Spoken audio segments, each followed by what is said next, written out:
नमस्कार, बिहार मिथिला न्यूज में आपका स्वागत है। मैं हूं मनोज। देखिए, चुनाव के समय अगर राजनीतिक रणनीति में बदल जाती है और हार जीत के लिए अपना वर्चस्व होता है तो निश्चित तौर पर इसका नुकसान होता है। देखिए, महागठबंधन में किसी भी तरह का तालमेल अभी तक नहीं दिख रहा है। आपको हम बता दें, यही हाल कुशेश्वर स्थान में है, यही हाल आपको गौराबोरा में है, वही हाल जाले में है। चलिए जाले की हम बात करेंगे। देखिए, जाले विधानसभा में बड़ी खबर हम बता दें कि महागठबंधन में दरार हो गया है, होना भी स्वाभाविक है।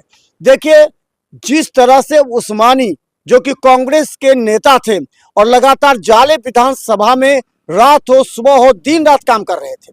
किसी के घर में, चाहे वो हिंदू हो या मुस्लिम हो, अगर किसी के घर में कोई समस्या हो जाए, किसी के साथ घटना घट जाए, वो वहां सबसे पहले पहुंचते थे। इस पार्टी में ऐसा नहीं था कि मैं अकेला हूं जो जाले विधानसभा से टिकट के लिए उम्मीदवारी की लाइन में। मेरे साथ मेरे बराबर में बैठे ब्लॉक अध्यक्ष हमारे भूषण आजाद जी, मंच का संचालन कर रहे संजीव ठाकुर जी भी थे जो ब्लॉक के महासचिव, और भी लोग जाले विधानसभा से टिकट की उम्मीदवारी में 36 लोगों की उम्मीदवारी। हम लोगों को मीडिया के माध्यम से खबर मालूम चल रही थी कि महागठबंधन में जाले की सीट को लेकर फैसला नहीं हो पाया। सब लोग अपना अपना टिकट मांग रहे थे पार्टी से। एक दिन बड़े भाई संजीव भाई का फोन आया, वो दिल्ली में मैं क्षेत्र में था, उन्होंने मुझे बधाई दी थी कि बधाई हो, आपका नाम सबसे ऊपर है। मुझे मालूम नहीं था कि नाम ऊपर है नीचे। मैंने अप्लाई करके छोड़ दिया था। उन्होंने मुझसे पूछा आप कहाँ है, मैंने कहा मैं तो क्षेत्र में हूँ। बोले आपका नाम सबसे ऊपर है, सर्वे में आपका 1 नंबर है, कहीं कोई दिक्कत नहीं होनी चाहिए और इस बार सर्वे के बेसिस पे सब लोगों को टिकट मिलेगा। मैंने उनका आभार व्यक्त किया, वो भी टिकट मांग रहे थे। टिकट अनाउंस नहीं हुआ था, उससे 10 दिन पहले की बात बता रहा था। सब लोग टिकट मांग रहे थे, सब लोग एक दूसरे का जानकारी भी दे रहे थे। हम लोगों को ये बात मालूम चली कि जाले विधानसभा की सीट राष्ट्रीय जनता दल अपने खाते में रखना चाहती है। हर अच्छी सीट हर पार्टी अपने खाते में रखना चाहती है, इसमें कोई बुराई नहीं।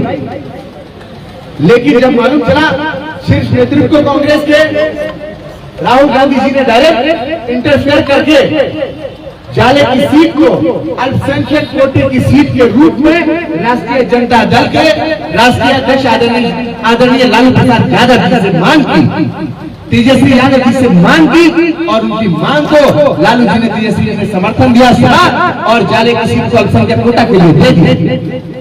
लेकिन जैसे ही जाले की सीट कांग्रेस के पास अल्पसंख्यक कोटे में आती है तो एक षड्यंत्र रचा जाता है, और षड्यंत्र ये रचा जाता है कि यही के रहने वाले बड़े भाई मोहम्मद नौशाद साहब को सिंबल तो दिया जाता है, सिंबल देख के फोटो खींचा जाता है, लेकिन लिस्ट जारी की जाती है, उस लिस्ट में उनका नाम नहीं डाला जाता और उस फोटो को चलाया ये जाता है और बताया देता है कि जैसे मशहूर उस्मानी कंट्रोवर्शियल था, उससे ज्यादा मोहम्मद नौशाद कंट्रोवर्शियल है, और उसके बाद मीडिया में सर्कुलेट कराया जाता है। मैं ये पूछना चाहता हूं, ये इल्जाम उन पर लगा कि उनके मन से गाली दी गई। मैं आपसे पूछता हूं कि क्या वो मंच पे थे जब उनके मन से किसी ने गाली दी? ये कैसे कह सकते हैं? क्या उसके मंच पे किसी ऋषि मिश्रा ने किसी को नहीं भेजा होगा? क्या इस बात में कोई डाउट होगा? उस व्यक्ति ने आज तक कभी किसी को गाली नहीं दी और उस पर इतना गंदा इल्जाम लगाया। तो एक तरफ उसने मशहूर उस्मानी को ये कहा, दूसरी तरफ उसने मोहम्मद नौशाद को ये कहा। मुस्लिम समुदाय से जो लोग भी राजनीति करना चाहते हैं, जो लोग भी राजनीति में आना चाहते हैं, उन तमाम लोगों को एक कंट्रोवर्सी में डालने का काम ये पलटू मिश्रा जो जनसंघी है, आरएसएस का है, ये वही काम करता है। पिछले बार 2020 की चुनाव को किस तरह से उसने सांप्रदायिक कराया, यह हमसे और आपसे छुपा नहीं है साथियों। भारतीय जनता पार्टी का पैसा 50 लाख रुपए किसने बांटा, ये छुपा नहीं है। बोलिएगा कुछ समय में अध्यक्ष जी प्रमाण के साथ आप लोगों को दिखाएंगे कि 50 लाख रुपए बीजेपी से लेकर इस तरह से हिंदू मुस्लिम का नंगा नाच कराया गया, जाले की धरती पर, जबकि जाले की धरती मिथिलांचल की धरती हमेशा से आपसी सौहार्द में रहती है, हमेशा मिलजुल कर रहती है। हम होली भी मनाते हैं, हम दिवाली भी मनाते हैं, हम दुर्गा पूजा भी मनाते हैं, हम ईद भी मनाते हैं, हम बकरीद भी मनाते हैं, साथ मिलकर बनाते हैं। इसको तोड़ने का काम करते हैं। यह इतना बड़ा सांप्रदायिक व्यक्ति है कि इसको किसी एक व्यक्ति से प्रॉब्लम नहीं है,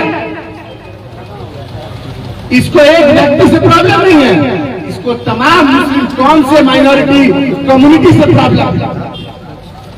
इसीलिए उसने मोहम्मद नौशाद जी के साथ वही खेल खेला जो खेल उसने पिछले बार हमारे साथ खेला। साथियों, मैं एक बात कहना चाहता हूं कि किस तरह से, किस परिस्थिति में टिकट मिला हुआ आपको जानने की जरूरत है। हम लोग को रात में ये बताया गया कि आप पटना आ जाइए, पटना आकर सिंबल रिसीव कर लीजिएगा। हम लोग रात में गए पटना, सुबह पहुंचे तो कुछ स्थिति 7 बजे नहीं आ रही थी, नामांकन 2-3 बजे तक हम लोगों को पहुंचना था। हम पटना से दोबारा फिर 2 घंटे रुके वापस आ गए। हमसे कहा गया आप आगे बढ़िए, नॉमिनेशन कीजिए, 2 सेट में एक निर्दलीय भी डाल दीजिए और एक पार्टी की ओर से डालिए, और नामांकन के लिए आपका सिंबल पटना से भेज दिया जाएगा पीछे से। हम लोग दरभंगा पहुंचे, सीधा कलेक्ट्रेट जाकर सारे कागज को ठीक कर लिया। हम लोग कलेक्ट्रेट पर बैठे हुए हैं तो देखते हैं कि एक व्यक्ति एक बाइक से आ रहा है। कैसे आ रहा है? एक बाइक से आ रहा है, और एक बाइक पे गमछा में मुंह छुपा के आ रहा है, मुंह छुपा के ऐसे। तो कल काटी से देखने में लगा कि ये तो पलटू मिश्रा लगता है। फिर हमने किसी से कंफर्म किया, उसने देखा तो बोला हाँ ये पलटू ही मिश्रा है। वो अंदर जाता है, और जब अंदर जाने के बाद जब बाहर निकलता है तो ये कहता है कि हमने नामांकन कांग्रेस पार्टी के प्रत्याशी के रूप में किया। मैं ये पूछना चाहता हूं कि क्या कोई नामांकन मुंह पे गमछा मार के जाता है? हमने भी नामांकन किया था पिछले बार, देखिए मुंह में गमछा मार के तो नहीं गए थे हम लोग, गए थे क्या? मुंह में गमछा मार के चोर दरवाजे से नामांकन करने गया। जब इसने नामांकन किया तो ये कांग्रेस पार्टी का सदस्य भी नहीं था, ये राष्ट्रीय जनता दल का प्रवक्ता था। बिना सदस्यता दिलाए हुए एक घोर सांप्रदायिक व्यक्ति को टिकट देने का काम बिहार कांग्रेस के कुछ बिचौलिया नेताओं ने किया, जिनका उल्लेख अध्यक्ष ने कर दिया। और सुनने में आया है कि मोटी रकम ली गई, 4-5 करोड़ तक का खेल हुआ है, और इस 4-5 करोड़ के खेल में टिकट की बिक्री हो गई, रास्ते से टिकट गायब हो गई। ये जरूरी नहीं था कि मैं चुनाव लड़ता, पार्टी मुझे टिकट दे, कोई जरूरी नहीं।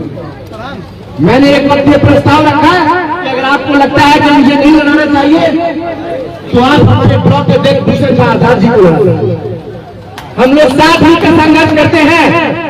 365 दिन 5 साल जनता के बीच में रहते हैं, लेकिन इस तरह से किसी ऐसे व्यक्ति को जिसकी पार्टी की सदस्यता भी नहीं है, चोर दरवाजे से आके नॉमिनेशन करेगा, उसको बर्दाश्त नहीं किया जाएगा।